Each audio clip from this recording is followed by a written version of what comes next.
இருக்கிறார். அவருடைய பிரச்சனைக்கு தலையிட்ட அவருக்கு எதிராக மனு கொடுக்க வந்த மாதத்த சங்கம் பெண்கள் அமைப்பெல்லாம் எங்கே போய்விட்டது, முற்போக்கு அமைப்புல எங்கே போய்விட்டது, பெரியார் அமைப்புல எங்கே போனது என்று அவதூறாக வார்த்தைகள் அவர் வாயிலே நாகரிகம் வந்ததை தடுத்து அவர் பேசியிருக்கிறார். இதை ஒருபோதும் அனுமதிக்க முடியாது. தொடர்ந்து சீமான் அவர்கள் எதற்காக அப்படி பேசினார்? ரிதன்யாவுடைய அந்த மரணத்திற்கு பெண்கள் அமைப்பு எங்கே போராடியது என்றுதான் அவருடைய கேள்வியாக இருந்தது. ஆனால் அவர் இதுக்கு முன்னாடி ஒரு வீடியோ வெளியிட்டார். என்ன வீடியோனா, என் மனைவியுடைய அம்மாவுக்கு இவ்வளவு சொத்து இருந்தது, அந்த சொத்தை நான் பயிர் வெள்ளாமை பண்ணுவதற்காக அதை வாங்கி கொடு என்று கேட்டேன். அப்ப அவர் வரதட்சணை கேட்கக்கூடிய ஒரு சீமான் அவர்கள் அந்த இறந்து போன ரிதன்யாவுக்கு ஏன் போராடவில்லை என்று கேட்கிறார். அவரு எங்க இருந்தாரு தெரியல, ஒருவேளை தண்ணி அடிச்சுட்டு படுத்திருந்தாங்க போல, போதை தெரியாம இருந்தது போல. ஆனா ரிதன்யாவுக்காக பல பெண்கள் அமைப்புகள் அங்க அவினாசிலே நாங்கள் போராட்டங்களை நடத்தி இருக்கிறோம். இன்னைக்கு ரிதன்யா வீட்டோடு அவர்களுக்கு ஆதரவாக இன்று வரை இருந்து கொண்டிருக்கிறோம். ஆனா அதையெல்லாம் அவருக்கு கண்ணுக்கு தெரியவில்லை.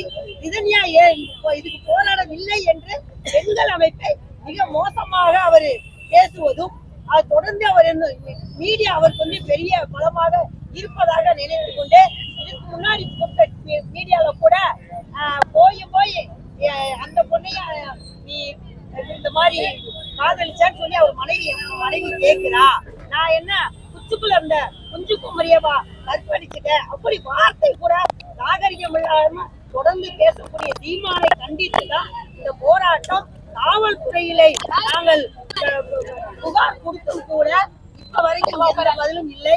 உடனடியாக காவல்துறை பதிவு செய்ய வேண்டும், உடனடியாக எஃப்ஐஆர் போட வேண்டும். இன்னைக்கு தமிழ்நாடு முழுவதுமே நாங்க காவல் நிலையங்களுக்கு புகார் கொடுத்தா அவர் எங்கே பேசினார், அவர் மீடியால பேசுவதற்கு நாங்க இடம் பொருள் எங்க சொல்ல முடியாது.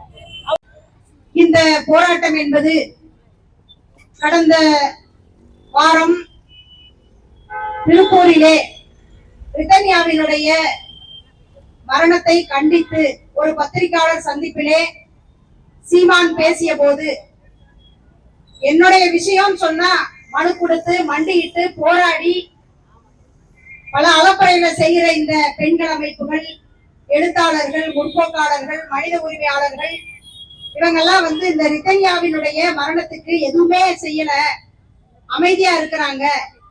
இப்பெல்லாம் அவங்க ஏதாவது கொகைன் போட்டுட்டு அல்லனா கஞ்சா போட்டுட்டு அல்லது டாஸ்மாக் சரக்க போட்டுட்டு எங்கேயாவது படுத்து உறங்குறாங்களா, எங்க போயிட்டாங்க அப்படின்ற கேள்வியை ஒரு பத்திரிகையாளர் சந்திப்புல கேட்டார்.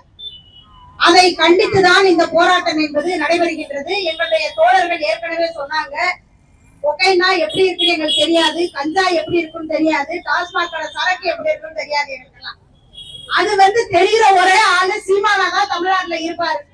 அதனாலதான் அவர் கொகை போட்டுட்டு கஞ்சா போட்டுட்டு டாஸ்மாக் சரக்க போட்டுட்டு கிட்டத்தட்ட ஒரு மாச காலம் ரிதன்யா இறந்ததுல இருந்து ஒரு மாச காலம் கம்முனு வீட்டுல படுத்திருந்துட்டு திடீர்னு பார்த்தா முந்தா நாள் டிவி முன்னாடி நின்று நீங்க எல்லாம் எங்க போனீங்க, கஞ்சா போட்டீங்களா, டாஸ்மாக் சரக்கு போட்டீங்களா இன்னைக்கு கேட்டுட்டு இருக்கிறார்.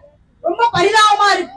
அது மட்டுமல்ல, நாங்கள் அனைத்து பெண்கள் அமைப்பு கூட்டம் இன்னைக்கு ஆர்ப்பாட்டம் என்று சொன்ன உடனே நேற்று இரவு எங்க பெண்களுக்கு எல்லாருக்கும் கொலை மிரட்டல். சீமான் ஒரு கோழை, இப்ப சொல்கிறோம், ஒரு வாய் மட்டும்தான் வீரம், நீ ஒரு கோழை என்பதை நாங்கள் இப்ப சொல்றோம். ஏன்னு சொன்னா இரவு நேரங்கள்ல இரவு 12 மணி 4 மணிக்கெல்லாம் எங்க பெண்களுக்கு கொலை மிரட்டல், அசிங்கமாக சீமானவரை அவதூறாக பேசக்கூடிய அவருடைய தம்பிகள் நேற்று இரவெல்லாம். ஏன் சொன்ன நீங்க எல்லாம் போராட்டம் பண்ணாதீங்க, போக கூடாது என்ற மிரட்டல் பேசுனவர் நடமாடிக்கிட்டு இருக்கிறாரு. நாங்க போராட்டம் பண்ண முடியல, வீதியில எடுத்து சொல்ல முடியல, ஜனநாயக கருத்து சுதந்திரம் பறிவாய்க்கிட்டு இருக்கீங்க.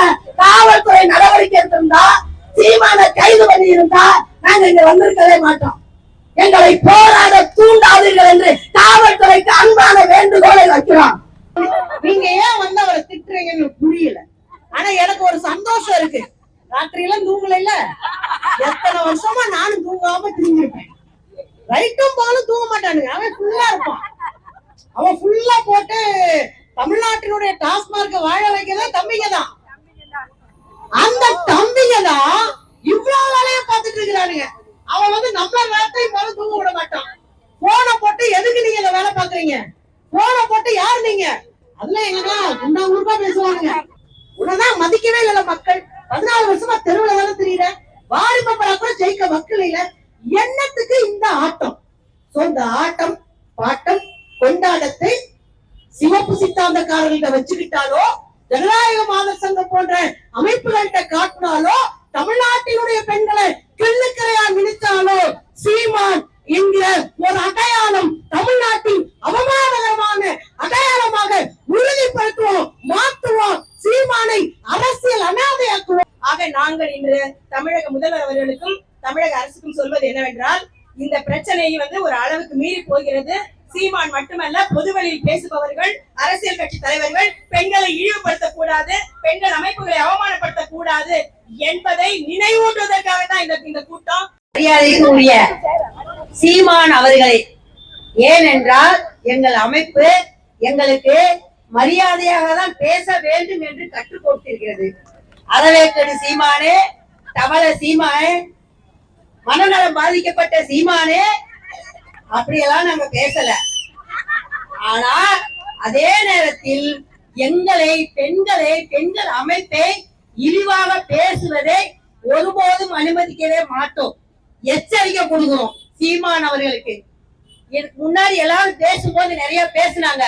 உங்களுக்கு என்று கொள்கை இருக்கா, இல்ல போராடக்கூடிய குணம் இருக்கிறதா? இந்த வாய் மட்டும்தான் உனக்கு போராடும், அதை தவிர வேற எதுவுமே போராடாது.